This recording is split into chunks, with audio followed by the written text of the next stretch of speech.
તો તાપી જિલ્લામાં વ્યારાના ઇન્દુ ગામ પાસે જિલ્લા ભાજપના મધ્યસ્થ કાર્યાલય શ્રી તાપી કમલમનું ખાતમુહૂર્ત કેન્દ્રીય જળશક્તિ મંત્રી સી.આર. પાટીલના હસ્તે કરાયું. આ સાથે જ સોનગઢ ખાતે નિઝરના ધારાસભ્ય જયરામ ગામિતના કાર્યાલયનું પણ ઉદ્ઘાટન કેન્દ્રીય જળશક્તિ મંત્રીના હસ્તે કરવામાં આવ્યું હતું.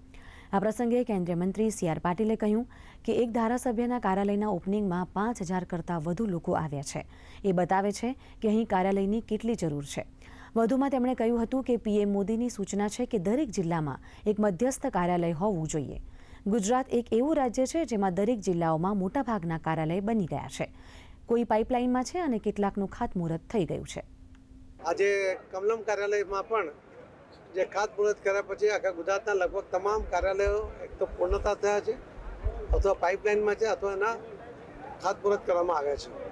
એ રીતે જોવા જઈએ તો ગુજરાતના તમામ ભારતીય જનતા પાર્ટીના તમામ જિલ્લાના કાર્યાલયો પૂર્ણ થવાના આરે આવીને ઊભા છે. કાર્યાલયની આ જરૂરિયાત છે. માનનીય પ્રધાનમંત્રી શ્રી મોદી સાહેબની કલ્પના કે આખા દેશની અંદર 700 જિલ્લાઓમાં દરેકમાં પોતાનું કમલમનું એક કાર્યાલય હોવું જોઈએ અને એને સાકાર કરવા માટે રાષ્ટ્રીય અધ્યક્ષ તરીકેની જવાબદારી સંભાળતી વખતે શ્રી અમિતભાઈ શાહ સાહેબે એ દરેક જિલ્લાઓમાં 700 જિલ્લાઓમાં કાર્યાલયનું કામ શરૂ કરાયું હતું. ગુજરાત આજે આખા દેશમાં સૌથી પહેલું રાજ્ય બની રહ્યું છે કે જે તમામ કાર્યાલયો પૂરા કરવા જઈ રહ્યું છે.